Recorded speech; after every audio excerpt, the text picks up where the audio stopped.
اوكي جاي اتان سودان سينا انجينير مسفين چمدا كان قالتي كيسدوي سينا غبابا اسا ديسا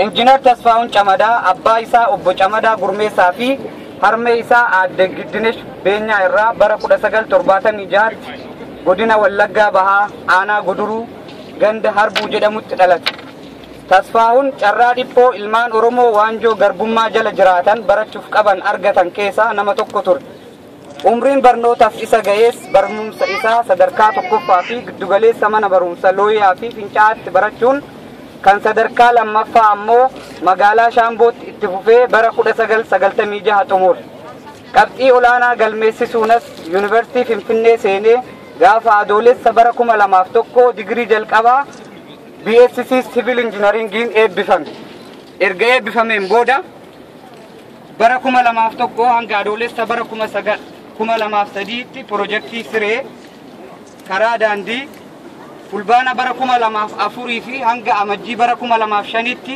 suphaa daandii Arsii Baalee piroojeektii abbaa taayitaa daandii baadiyaa Oromiyaa fi piroojeektii gamtaa misooma baadiyaa Arsii Baalee Itiyoo Xaaliyaaniin durfamu yuunit maanejarummaan dalaguudhaan ummata isaa tajaajilaa ture.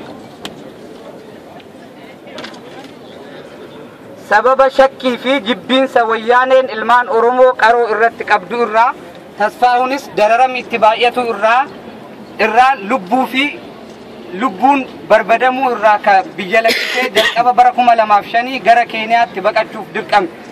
Keeniyaa magaalaa Naayiroobiittis dhibdee fi darara hojjetee jiraachuuf isa rakkise biyyaa ba'uuf murtii isa fudhachiise waajjira mootummaa gamtoomaniitti koomishinara olaanaa dhimma baqattootaa UNHCR'tti himachuun nama nagaa roorroo dheessee nageenya ofiif dahannaa gaafatu ta'uun gaafa mirkanaa'u waraqaa jireenyaa fi sochii UNHCR irraa argatee ture.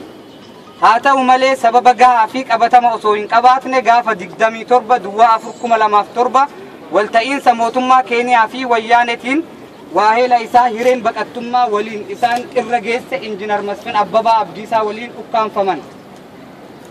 dhaaba gaadidduu mootummaa Ameerikaan hundaa'e biyyoonni akka Ugaandaa fi Keeniyaa fa'aa miseensa itti ta'an Joint Anti-Terrorism Task Force jedhamu keessatti miseensa kan taate Itoophiyaan dahoo maqaa shororkeessitummaa adamsuu jedhuun ilmaan Oromoo baqattummaan biyyoota ollaa ishee jiraatan ukkaamsaa jiraachuun ishee beekamaadha. Haaluma kanaanis Tasfaa'uun Camadaa fi Masfin Abbabaa yakka dharaa maqaa shororkeessummaan faaluun gargaarsa mootummaa Keeniyaatti dhimma baatee ukkaamsuun sababa shororkeessitoota gaafa Afrikaa Finfinneetti qoranna jedhuun akka dabarfamanii isheef laataman gochuu dandeesse. Injiinar Tasfaa'uun Camadaa fi Injiinar Masfin Abbabaas gaafa 12 duwwaa 2007 halkan keessa sa'aatii 2tti harkaa fi ija hidhamanii mooyyaleerraan Itoophiyaatti dabarfamanii kennaman.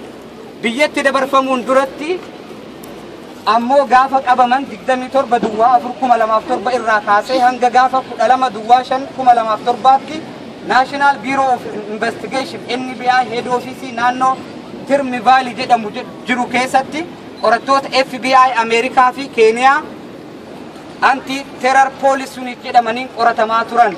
Erga qormaata isaanii xumuranii booda dursaan qorannaa kanaa namni Francis jedhamus dargaggoonni ukkaanfaman kun yakka shororkeessitummaa waliin wal qabatu tokkollee kan dalagan waan hin qabneef mootummaa Keeniyaa akka dafee gad isaan lakkisuu qabu murtii dabarse. Garuu dubartiin Keeniyaa Liiliyaan jedhamtu tan waajjira CID jedhamu keessatti ofiisar taate mallaqa harka wayaa jalaan wayyaanota afaan kaahameef bitamtee ilmaan Oromoo qaroo sabaa turan dabarsitee laachuun abjuu isaanii doomsite. Carraa qulqullummaan hidhaa keessaa ba'uuf qabanis jalaa galaafatte.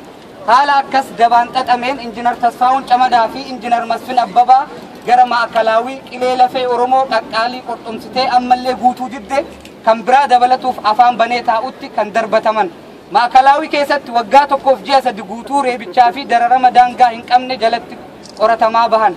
Yakka dharaa miseensummaa ABO'tiin himatamee jireenya mana dukkanaa waggaa fi ji'a 3 duubatti adoolessa bara 2008 mana murtiitti kan dhiyaate Tasfaa'uun Camadaa gaafa 31 duwwaa 3 2010 dhaddacha barcummaa ilmaan Tigraayin guutameen murtii hidhaa umrii guutuu akka hidhamu itti murteeffame. Du'a isaa arguun malee murtii kan kamiinuu quufuu kan hin dandeenye mootummaa wayyaanes gaafa duwwaa afur kuma lamaaf kudha tokko mana hidhaa keessaa milquuf karoorfataa jirtu jedhee sobaan yakkuudhaan Masfin Abbabaa fi Tasfaa'uun Camadaa mana hidhaa keessaa ukkaamsee ciraa dhabamsiise. Gartuun qorattoota ilmaan Tigraay suduudaan Mallas Zeenaawiin qajeelfamu boolla keessatti boolla biraa qotee dukkana keessatti dukkana biraa qopheessuun hanga qaamni isaanii bututee sammuun isaanii hadoodutti reebichaan hunkuteessa. Dirmammuu qaamaa madaa'onnee fi godaannisa sammuu irraa fayyuu hin danda'amneen kan eele Tasfaa'uun Camadaa dhukkubsatee akka hin yaalamne taasifamuun gaafa 24/8/2013 du'aan addunyaa kana irraa boqote. Qarriffaan gulguu lafee ilmaan Oromoo qulqulluu qorquu barattes dhiiga injiinaar Tasfaa'uun Camadaa qeensee habbuuqate.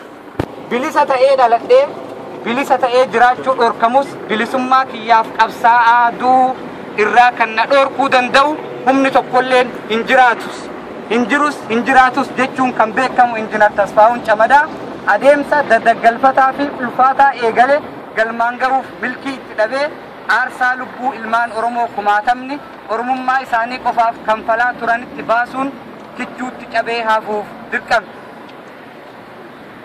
Galatoomaa itti aansuudhaan mee namoota as argamne waadaa uummata keenyaaf galla tokkummaa keenya argisiisuu fi bakkuma jirtanitti harka wal qabadhaa. Namuma simbira jiru.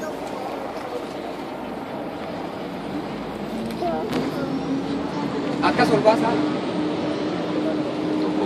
Tokkodhaan wal qabanna tokkodhaan.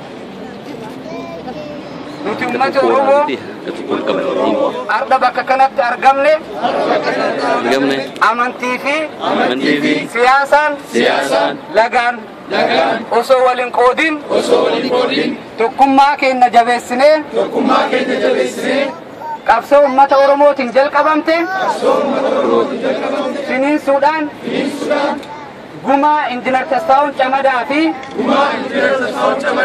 gumaa wareegamtoota keenyaa ni baafna. Galatoomaa. Gara